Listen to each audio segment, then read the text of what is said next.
Here is junior Ricky Fantroy at the state track meet 2015.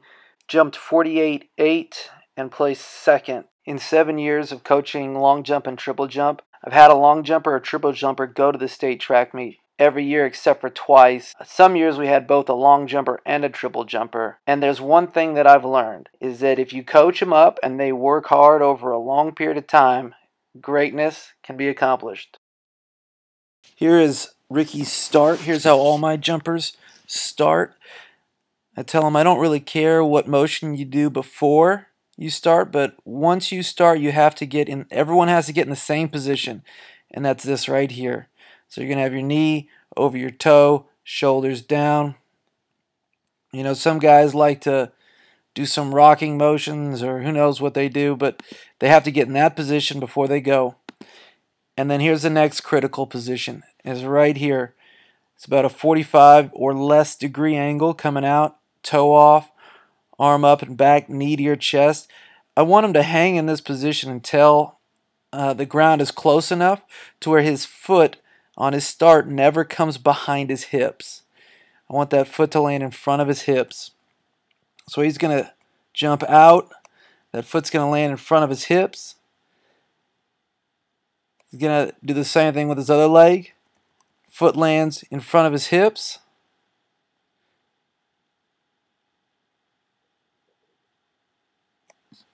And then they take off. Here's where we get that start from. This is Asafa Powell. All the Jamaican sprinters start this way. Usain Bolt, Johan Blake. And I'm convinced that it's the best way to start. He's going to drive his front knee forward. He's going to leap out. I want you to watch his back foot here. He's not going to fire that front foot until his back foot, his back toe, just barely touches the ground, and then he fires. On the left, you have Asafa Powell. And then on the right, you have Asahara. He is a Japanese sprinter. And they're looking at their starts. And what you'll notice more than anything is, well, two things. The force produced is much greater by Asafa Powell. He's producing much greater force. And the reason why is because his foot is landing in front of his hips, whereas Asahara, his feet land behind his hips. So I have these drawn here to show where their hips are. And his feet are landing behind his hips, so he doesn't have as much weight to push off of. Also, his foot is not going to be on the ground as long, so he can't generate as much force. Now, when you're running full speed, the less time your foot is on the ground, the better. When you are starting, it's the opposite. The more time that your foot is on the ground, the more force you can generate, the better. You can see the force arrows.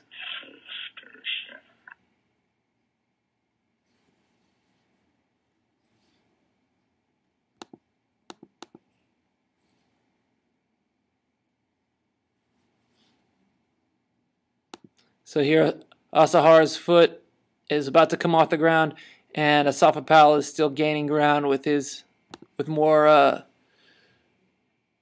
power.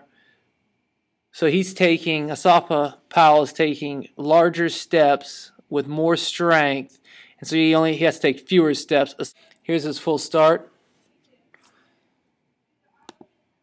You'll notice his legs aren't necessarily moving extremely fast, but his feet are landing. Now we just looked at start. The next thing that's important is having great running form. And there's a video on that, but Ricky has pretty good running form here. He's getting his knee up at 90. I'm not going to go real into depth on that. The third aspect is having a penultimate step. Now in triple jump, I don't ever talk about the penultimate step, because what you don't want is you don't want them to get too much of a penultimate step, too much of a dip before their takeoff. In triple jump, you don't want to get height on your first jump. You want to jump straight out. You don't want them jumping up. Now I think here at the state meet, he takes a little bit of an overstride here to get on the board. We ended up scooting him up a little bit, but I think that's a little bit too far of a stride. Now when I coach the phases, I break it down into the first phase, your second phase, and your third phase, which includes your landing. On the first phase, driving that knee up. Now, I think this is vital. When he jumps, when he takes off here, his left arm is going to come up and his right arm comes back. And in the past, I taught kids to throw that left arm, have that right arm come back, and then you just reload it. Bring everything back forward, bring this back. What that ends up doing is it causes them to lean forward. And so what we've done to fix that, to keep us upright, is we bring that arm back and then over the top. He's going to get in this position right here.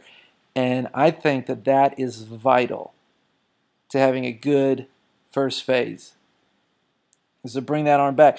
Now from here, he's going to be perfectly loaded to be able to throw his arms for the next one. So from right here, that foot will hit, and he's going to throw his arms for his next phase. Years ago, I had a great jumper. Well, great kid. I think I really did him a disservice as a jumper. He had great speed, good technique, listened, but I don't think he ever reached his full potential. And I think part of the reason why is because at this point in time, I was teaching them to reload their arms. You throw it, and then instead of bringing this arm over the top, you bring it forward. But look what it happens. It causes him to lean forward on his second jump, and then he could never do a full second jump. And so ever since we went to bringing this arm over the top, all of a sudden I've had jumpers, and it's been much easier for them to get a lot of distance on their second jump.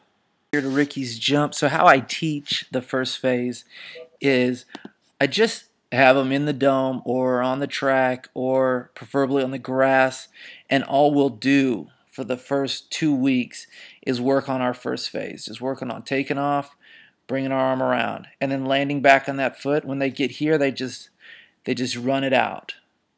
And we'll work on that for a week, maybe 2 weeks, maybe 3 weeks, depending on where they are at. Work on each little aspect. One of the things that I'm not quite sure about is where exactly you want this foot on their second phase. You know, here Ricky really stretches it out. I kind of think that it needs to be bent here and needs to come straight down with it.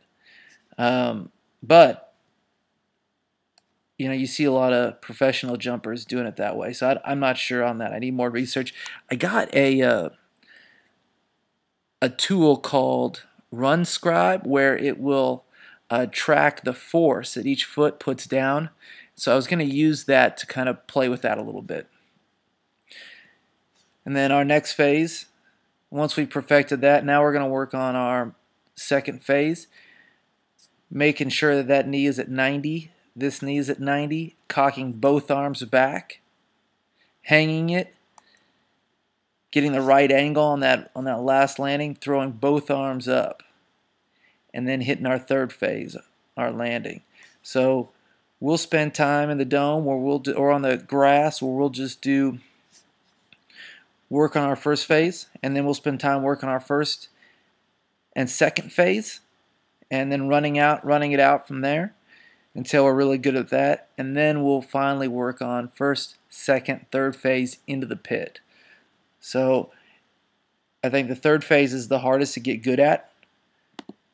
We'll do drills where all they do is they just start right here and they'll just jump for the second phase, and then they'll just practice jumping up for their third phase. So my goal is to break each thing down into its own little specific piece and work on one thing at a time, and then move on once that one thing has been perfected. Here is an example of us just practicing the last phase of his triple jump. Here's the last phase of the landing. They hit that last phase, throw both arms up, and then both arms go up above the head.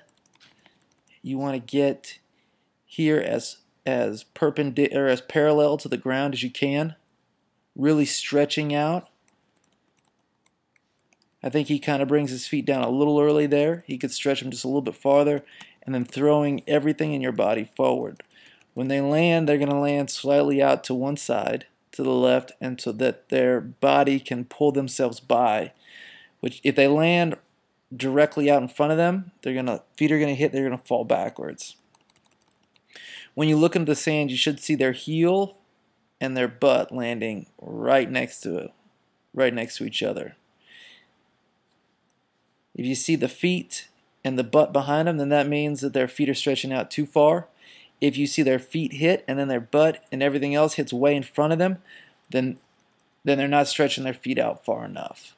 Last thing here is Harry Adokwa. He's going to jump 47 plus feet in the rain, but here's how we count our run up. So he starts with his right foot forward, and then every step he takes with that right foot is another step, so we count it. So there's 1, 2, 3, 4, 5, 6, 7, 8. And so that's what I count an 8-step run up. Now here's what is vital. Here's what is really important, and I wish I would have known this earlier. I would have been a lot better track coach.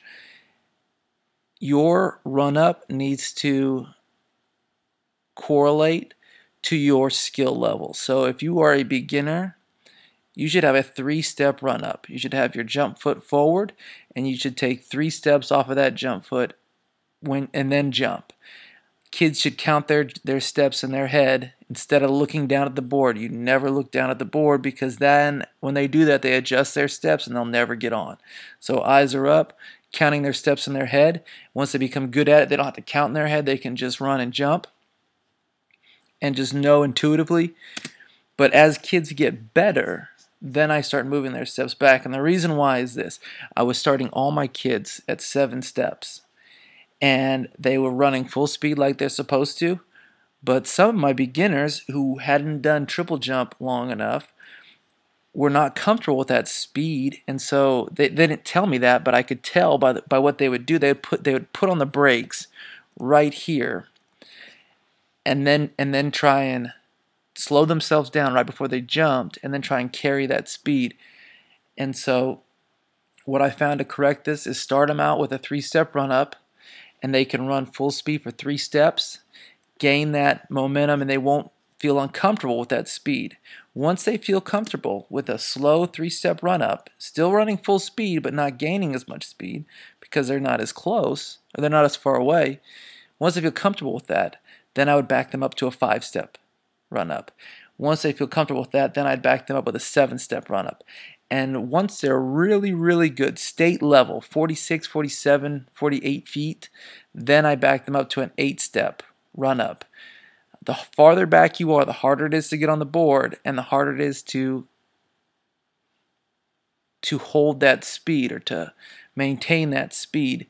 And so for the first couple of track meets, I typically start my kids off a lot closer and then back them up as they get better and better.